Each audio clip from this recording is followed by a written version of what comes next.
it had a lot of elements to it because it had three different stories and had a lot. Each story had its obstacles to overcome, and near-death experience was kind of the or some in some cases death experience, but it was the beginning. The beginning was a near-death experience, and then people trying to learn something about it. In the case of Marie character, she is trying to learn more about near-death experience with other people and how it affects, because it's affecting her life adversely in a way. And then the boy has lost his brother, so he's trying to make some connection, and because he's kind of lost without him. And the Matt Damon character, George character, is lost. His whole life is become mired in this ability to see the afterlife, and I just think the confusion, in each story, going back and trying to solve these stories is difficult.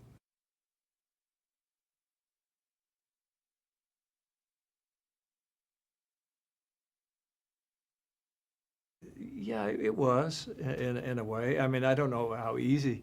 They all have their little problems, but it was it was easy because each story was so specific, and they didn't relate to one another. They only relate to one another at the end. So you just attack the stories differently, and you try to frame them differently because they're all taking places in different parts of the world. Starting out with, we started filming in Chamonix and then Paris, and then went to London, and then San Francisco, and then back to London again. So we were all over the place, the Hawaiian Islands, you name it. So so it might have been difficult to keep all that intact, but I think eventually. You store all the information, and hopefully it goes together at the end.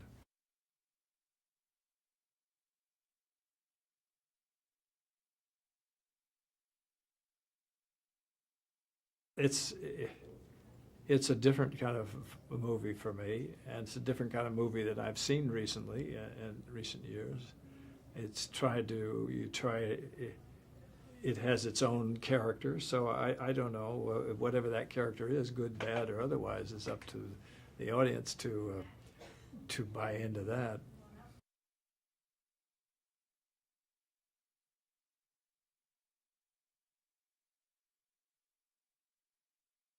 I don't know whether I've done it on purpose or it's just because of just natural aging process. I've been doing it a long time, so eventually you start reaching out and looking for things you haven't done in the past, because the idea of going back and doing, I know some people, there have been directors in past history who've gone back and actually remade films that they've made before. I don't know if I could ever stand that, because I like, once the story is there, that's the story the way it is, and you go back and you can make another interpretation of it with different actors, and maybe it'd be better, maybe it wouldn't be better. But I think that when you finish with them, they're done, and you move to something else.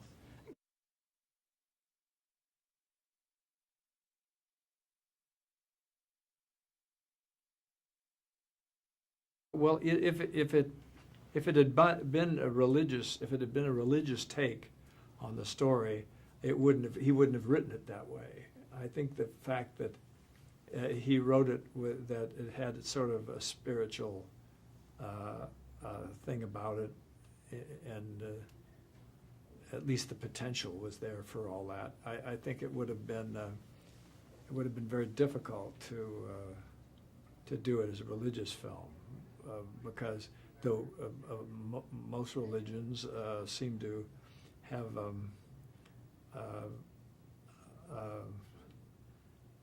a belief in the hereafter, and I don't know if that might have been distracting if it had been approached that way. I think Peter Morgan sort of approached it like about people and about love and loss and struggling to get over all that and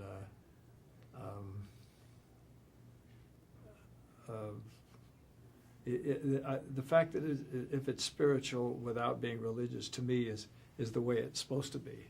I mean, that's the way I interpret it. That's the way I think he interpreted it. I'm not sure. I haven't discussed it at great length with him, but I feel that I'm not sure how he feels about hereafters and near-death experiences and what have you. Except near-death experiences are easier to understand because people haven't really died. They've just sort of had a moment where they almost did. And some of them all seem to point to a similar kind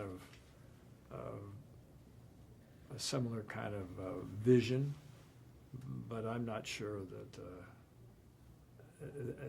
as far as going into the hereafter concerned, that's for people to draw in their own mind.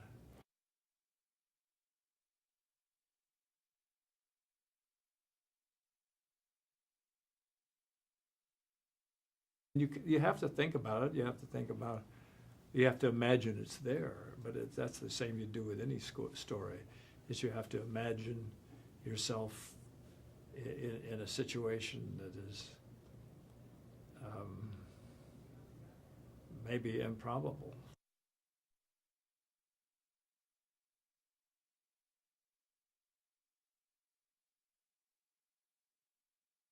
Everybody's life doesn't come to a conclusion, but it comes to but through them all meeting one another, it changes their life, and they will go on and now have maybe a happier existence, a more fulfilled existence than the pain of what they've gone through in the past. And I think that's so it is. So it's got a romantic aspect in the sense that everybody finds somebody that is through the Matt Damon's character, the George character. He's going to find some sort of relationship in life and some sort of closure as far as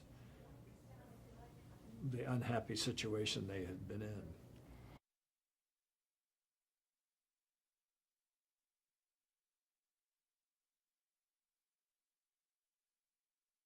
Well, Matt is terrific because he's very unactorish. You know, he doesn't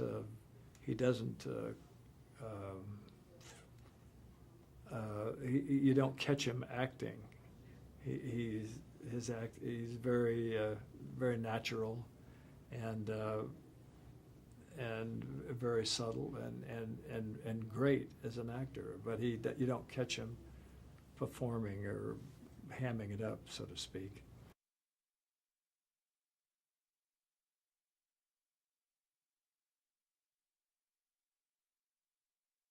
Well, sometimes I'll have him do things, and I'll have him.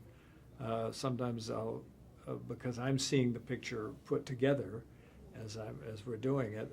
I'll have him do sequences to keep the tempo the same, or so it matches up.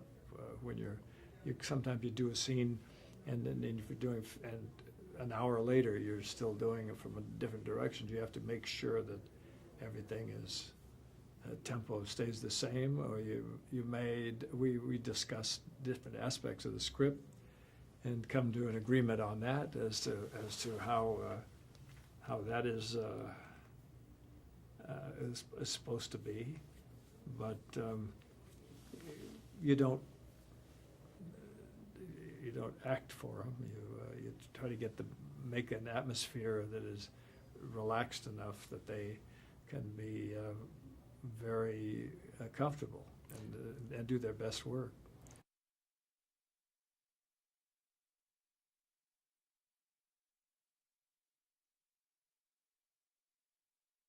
Well, I chose Cecile. She did an audition tape, was very good.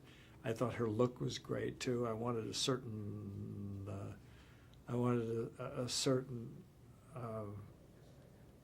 look, and she had it. You know, she just it was a kind of a fresh look for as a as a person who you could believe would be an anchor woman for French 2 or television, and and at the same token could go through all this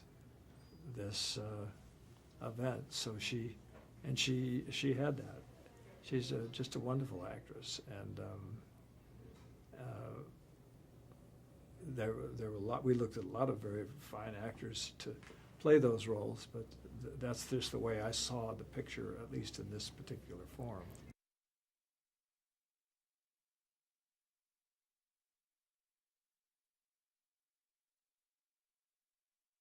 Well, I wanted to avoid having kids in the film that would be uh, kid actor types, uh, which would be a lot of animated,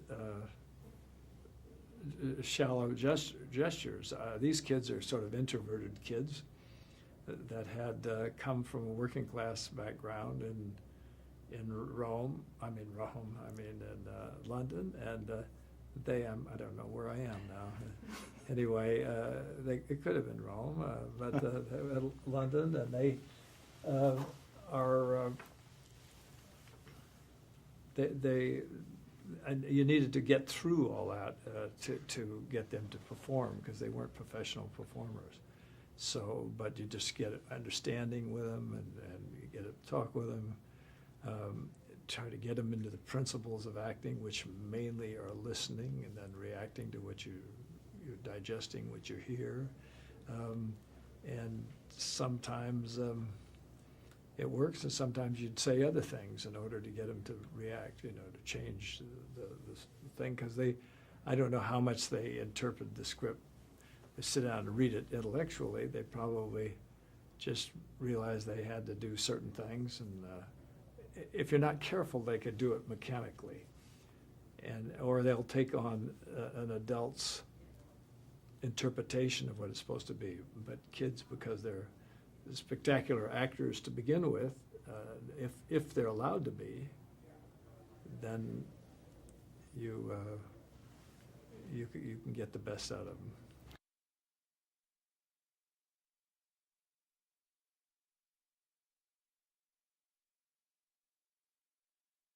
I felt that that was one of the interesting things in the script, is that they did delve into the charlatans and the people who make a living by BSing everybody that they see in the afterlife and stuff like that. A lot of people believe in that, and that's fine if they do. But there's still, you wanted to have that in order to have the comparison between the real guy who could see into the hereafter and the fake people who could see hereafter. So in order to make that comparison, we have the Matt Damon character of George, and then we have the charlatans, of which we have shown also.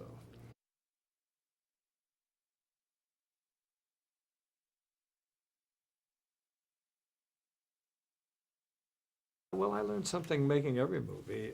I think that's the fun part of it, because you're dealing with different actors, and you're dealing with different subject matters and stuff like that. I've never done a tsunami before. I've never done the subways before. I've never. There's a lot of things you haven't done, and you do them in each time out. So you learn a lot of things. But I think you're learning every day anyway in life. When you meet different people, you're learning new things about other people. And you go different places. You go down a street you've never been. You've learned something about it. That's what keeps life going. Keeps one outlook younger.